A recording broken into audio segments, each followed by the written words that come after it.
माता पिता की गुलामी। मैं तुम्हारी माँ के बंधन में और नहीं रह सकती। मुझे अलग घर चाहिए जहां मैं खुल के सांस ले सकूं। पलक रवि को देखते ही जोर से चिल्ला उठी। बात बस इतनी थी कि सुलभा जी ने रवि और पलक को पार्टी में जाता देखकर इतना बार कहा था कि वो रात 10 बजे तक घर वापस आ जाए। बस पलक ने इसी बात को तूल दे दिया और 2 दिन बाद ही उसने किरण के घर किटी में उसे मकान ढूंढने की बात भी कह दी। मुझे मम्मी जी की गुलामी में रहना पसंद नहीं है। पलक, तुम्हारी तरह एक दिन मैं भी यही सोचकर अपनी सास से अलग हो गई थी। किटी खत्म होते ही किरण पलक से मुखातिब थी। तभी तो आप आजाद हो, पलक ने चहक कर कहा तो किरण का स्वर उदासी से भर गया। किरण पलक से 10 वर्ष बड़ी थी। नहीं बल्कि तभी से मैं गुलाम हो गई। जिसको मैं गुलामी समझ रही थी, वास्तव में आजादी तो वही थी। वो कैसे? पलक, जब मैं ससुराल में थी, दरवाजे पर कौन आया मुझे मतलब नहीं था, क्योंकि मैं वहां की बहू थी। घर में क्या चीज है क्या नहीं, इससे भी मैं आजाद थी। दोनों बच्चे दादा दादी से हिले थे।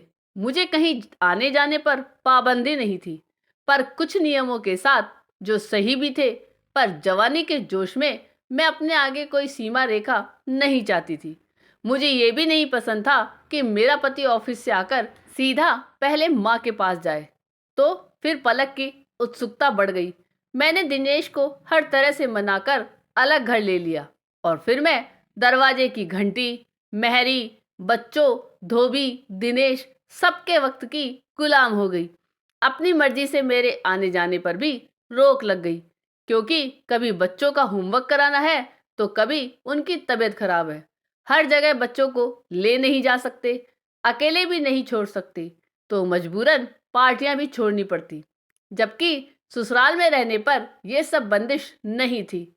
ऊपर से मकान का किराया और फालतू के खर्चे अलग। फिर दिनेश भी अब उतने खुश नहीं रहते। किरण की आंखें नम हो उठी।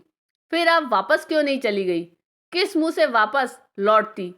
इन्होंने एक बार मम्मी से कहा भी था, पर पापा ने यह कहकर साफ मना कर दिया कि एक बार हम लोगों ने बड़ी मुश्किल से अपने आप को संभाला है, अब दूसरा झटका खाने की हिम्मत नहीं है। बेहतर है अब तुम वहीं रहो। ओ, पलक, घर से बाहर कदम रखना बहुत आसान है, पर जब तक आप माँ बाप के आश्रय में रहते हैं, आपको बाहर के थपेड़ों का तनिक भी एहसास नहीं होता। माँ बाप के साथ बंदिशें से ज्यादा आजादी होती है, पर हमें वो पसंद नहीं होती।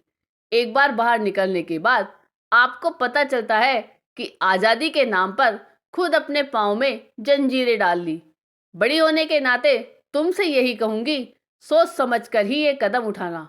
मन ही मन ये गणित दोहराते हुए पलक एक क्षण में निर्णय ले चुकी थी। उसे किरण जैसी गुलामी नहीं चाहिए। घर की ओर चलते बढ़ते कदमों के साथ साथ वो मन ही मन बुदबुदा रही थी कि घर पहुंचते ही सासू माँ के पैर छूकर क्षमा मांग लूंगी और सदा उनके साथ ही रहूंगी। माँ बाप को साथ नहीं रखा जाता, माँ बाप के साथ रहना होता है। आपको ये कहानी कैसी लगी, यह कमेंट करके जरूर बताइएगा। चैनल पे नए हो तो सब्सक्राइब जरूर कीजिएगा और वीडियो को लाइक और शेयर कीजिएगा। धन्यवाद।